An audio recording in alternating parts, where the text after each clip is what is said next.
Hai semuanya, kali ini aku mau bahas topik yang super relevan buat kita di zaman sekarang, yaitu sistem transaksi digital dan financial technology atau yang sering disebut vintage. Kita semua pasti udah ngerasain sendiri kan gimana teknologi sekarang bener-bener ngubah cara kita bertransaksi. Kalau dulu mau belanja harus ke toko, kalau sekarang cukup buka aplikasi. Kalau dulu mau kirim uang harus ke bank, kalau sekarang tinggal klik di HP. Nah, inilah yang disebut transformasi digital di dunia keuangan. Jadi gini, vintage itu singkatan dari financial technology, yaitu gabungan antara dunia keuangan dan teknologi. Tujuannya supaya layanan keuangan bisa diakses dengan lebih cepat, praktis, efisien, dan aman. Contohnya banyak banget, ada digital banking kayak mobile banking dan internet banking, ada dompet digital kayak OVO, GoPay, Dana, terus P2P lending kayak Coinworks atau Amarta yang bantu orang atau UMKM buat dapat pinjaman modal, dan crowdfunding kayak Kita Bisa yang bisa bantu galang dana untuk proyek sosial. Nah, kenapa vintage ini penting banget? Karena lewat digitalisasi, semua proses keuangan bisa jadi lebih cepat, otomatis, dan terstandarisasi. Mulai dari pengiriman uang, pembuatan faktur, sampai verifikasi identitas pelanggan, semuanya bisa dilakukan secara online dengan lebih efisien.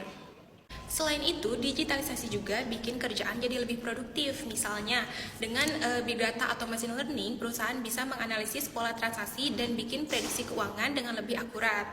Hal ini juga bikin pengalaman nasabah dan karyawan jadi lebih baik karena semuanya lebih cepat dan transparan.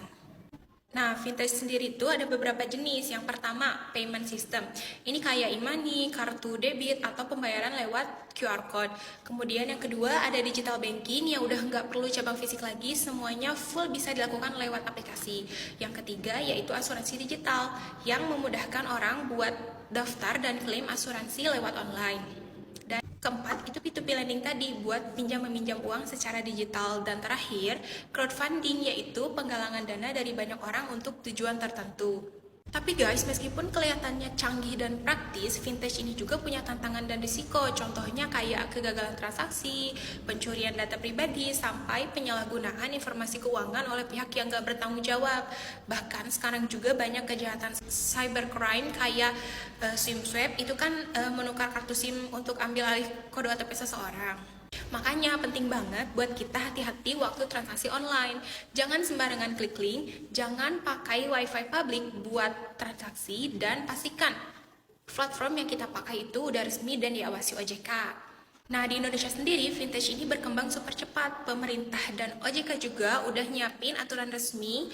Salah satunya lewat POJK nomor 13 tahun 2018 yang ngatur tentang inovasi keuangan digital. Aturan ini ngebahas mulai dari registrasi perusahaan vintage, perlindungan konsumen, sampai keamanan data dan pencegahan pencucian uang.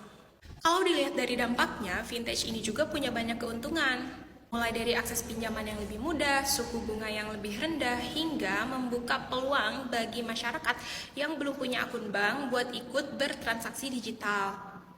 Vintage juga membantu wirausaha kecil dan UMKM dapat pembiayaan dengan cara yang lebih cepat dan transparan. Tapi tentu aja di balik itu juga ada sisi negatifnya. Bank tradisional sekarang punya pesaing baru. Terus ada juga masalah keamanan data, belum matangnya regulasi, dan risiko kerugian investasi kalau sistemnya disalahgunakan. Makanya dibutuhkan pengawasan yang kuat, edukasi pengguna, dan kolaborasi antara bank dan perusahaan teknologi. Nah, di era revolusi industri 4.0 ini, vintage jadi salah satu inovasi paling besar di dunia keuangan. Teknologi seperti AI, big data, blockchain, IoT, dan cloud computing semuanya berperan penting buat bikin sistem keuangan yang lebih modern dan efisien. Intinya, vintage bukan cuma soal teknologi, tapi juga soal perubahan cara hidup dan cara berpikir. Sebagai generasi muda, kita harus bisa beradaptasi melek digital dan tetap menjaga keamanan serta etika dalam setiap transaksi. Karena kalau dipakai dengan bijak, teknologi ini bisa jadi alat yang luar biasa buat membangun masa depan keuangan yang lebih adil, cepat, dan inklusif. Sekian dari aku, semoga penjelasan ini bermanfaat ya. Jangan lupa tetap bijak dalam bertransaksi digital. Terima kasih.